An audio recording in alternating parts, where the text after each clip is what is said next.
Baik, ceritanya begini Mas Hari. Saya lagi ngerjain sesuatu, nulis-nulis dan lain sebagainya. Kemudian masuklah ke kamar, saya duduk di situ. Nah, disitulah ada yang berbisik sama saya Mas Hari. Ada yang berbisik, bisiknya begini. Edi, waktunya kamu sudah di dunia sudah habis. Ini hari terakhir hidupmu, begitu. Saya yakin itu bukan jin ya. Saya yakin Allahu a'lam lah. Intinya saya yakin ini bukan jin lah. Sehingga ketika saya mendengar suara seperti itu, saya itu tidak berdaya. Mau teriak, mau ngomong, mau minta tolong ke siapa, itu tidak bisa. Tidak bisa. Sehingga tiba-tiba saya itu melihat badan saya itu sudah kaku. Ya, kaku. Itu. Jadi ketika tiba-tiba kayak orang ngerep-repan atau gimana? Ya. Jadi sebenarnya bukan kayak orang ngerep-repan Mas Hari. Sebenarnya ada proses di situ, ya. Ada proses itu di situ. Ada yang namanya proses sakaratul maut tetap ada. Yang maksud saya tiba-tiba itu ketika ruh ditarik itu kerasa. Setelah ditarik itu ruh itu kan keluar. Gitu. Jadi proses bagaimana sakaratul maut itu yang saya rasakan itu dari kaki. Ya Allah. Ditarik dari kaki. Dan rasa sakitnya itu, sakaratul maut itu seperti badan kita ditebas atau diiris-iris dengan ratusan pedang.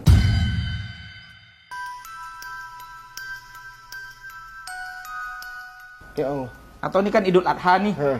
Ya kita bayangin saja kambing itu dikulitin hidup-hidup. Allah. Ditarik semua kulitnya itu rasanya seperti itu.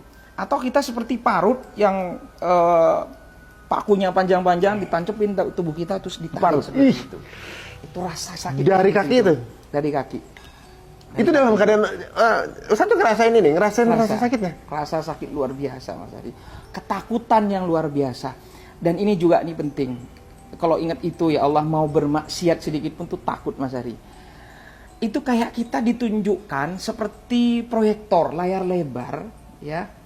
Itu seakan-akan kita semua di proyektor itu melihat segala maksiat dosa yang pernah kita lakukan. Di bumi mana, di sudut mana, kapan kita bermaksiat, semua ditunjukin sama Allah. Di situ Mas Hari. Jadi kayak flashback semua tuh?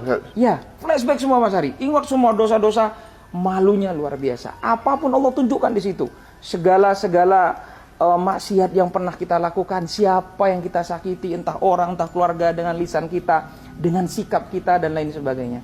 Ini penyesalannya yang luar biasa, yang menurut saya tak kalah sakit juga dari rasa sakit yang kita hari itu.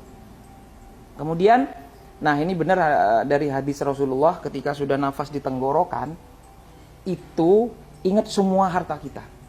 Ya.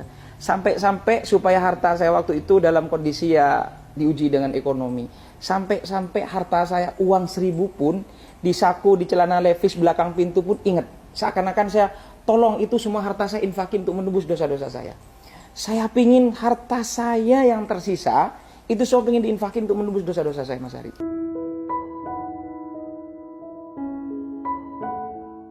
Itu ketika sudah nafas rasanya sudah di sini. Itu apa ya? Saya rasakan sendiri tuh nafas dada itu nggak berdetak. Dada itu nggak berdetak, rasa sakit itu waktu sakaratul maut itu. Dan ruh itu keluar. Ketika keluar, saya seperti tertegun melihat jasad saya itu, badan saya itu kaku. Ya gimana mayat seperti itu?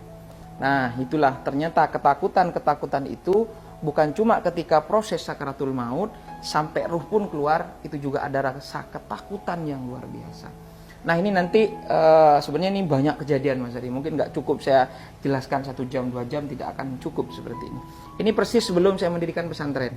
Ini juga yang menjadi energi saya, semangat saya mendirikan pesantren Tahfiz Motivator Quran Indonesia seperti itu. Ketika saya melihat jasad saya itu Mas Ari, tiba-tiba ada yang berbisik begini. Sebentar lagi kamu akan diurus, didatangin Mungkar dan Nakir. Itu juga nggak kalah mengerikan. Dengar nama Mungkar Nakir saja itu Mas Hari, itu mengerikan.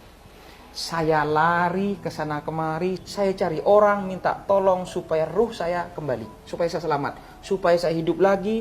Ya Allah, hidupkan saya 3 menit saja ya Allah, 5 menit saja ya Allah, supaya saya bersujud kepada Engkau, supaya saya bertobat kepada Engkau, supaya saya melakukan kebajikan-kebajikan. Itu kan terekam di dalam Al-Quran.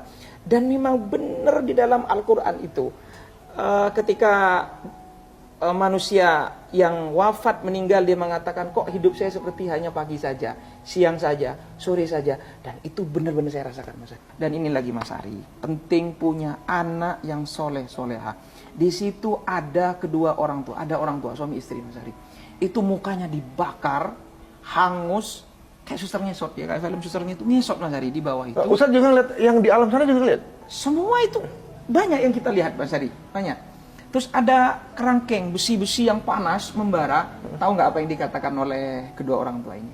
Tahu nggak apa yang dikatakan? Ya Allah, anak saya melupakan saya, ya Allah. Saya mengandungnya, membesarkannya, melahirkannya, mendidiknya, dan dia sekarang melupakan saya, ya Allah. Aku terlupakan, ya Allah. Aku terlupakan hari ini. Itu merintih-rintih menangis, Mas Ari. Nggak didoain gitu. Nggak didoain sama anaknya. Mungkin anaknya juga bermaksiat di dunia.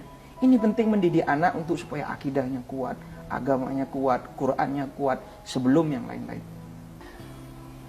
Ketakutan saya itu nyari masjid, Mas Ari. Yang saya cari akhirnya masjid. Nah ini penting umat muslim untuk cari masjid gitu kan ya.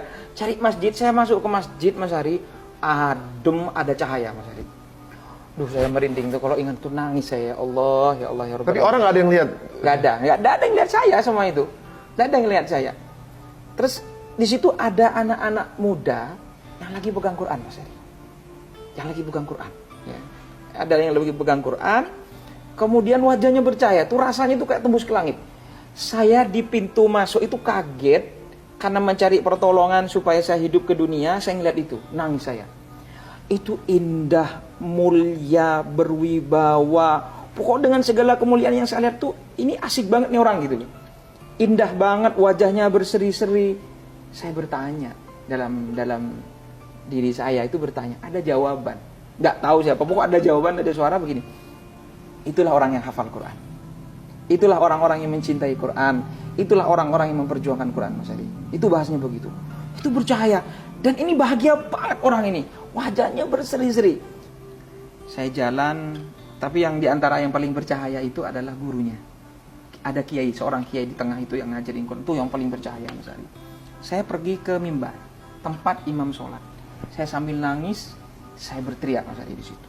Saya nangis, ya Allah, berkali-kali saya ngomong, ya Allah, hidupkan saya walaupun 3 menit, hidupkan saya walaupun 5 menit. Kalau sebelumnya saya pingin taubat gitu, pingin beribadah sama Allah gitu. Tapi ini beda, saya mintanya sama Allah beda. Ya Allah, jika Engkau izinkan saya hidup di dunia 3 menit saja, 5 menit saja, saya ingin taubat, saya ingin zikir, saya ingin sedekah, saya ingin semua kebaikan-kebaikan saya sampaikan kepada Allah. Saya ingin hidup, ya Allah. Saya ingin balik ke dunia, ya Allah. Baru saya terakhir ingat dalam diri saya, ya Allah, jika Engkau izinkan saya hidup, ya Allah, 3 menit saja, 5 menit saja, ya Allah, izinkan saya hidup di dunia ini, ya Allah. Saya akan perjuangkan Quran hingga akhir hayat saya, ya Allah. Saya akan berjuang untuk Quran. Saya akan wakafkan hidup saya untuk Quran, ya Allah. Itu doa saya sama Allah, Mas Ari. Ketika saya berteriak, nangis sama Allah, itu menjid sama Allah, pokok pasrah total sama Allah. Saya sudah sampai lupa pada diri saya sendiri, sampai saya lupa siapa saya sampai lupa apa yang terjadi, karena saya hanya hati saya, ya Allah, minta hidupkan saya di dunia. Saya wakafkan hidup saya untuk Quran. Saya akan perjuangan Quran sampai detak dan jantung saya yang terakhir, saya janji saya sama Allah. Tiba-tiba ruh itu balik, Mas Ari.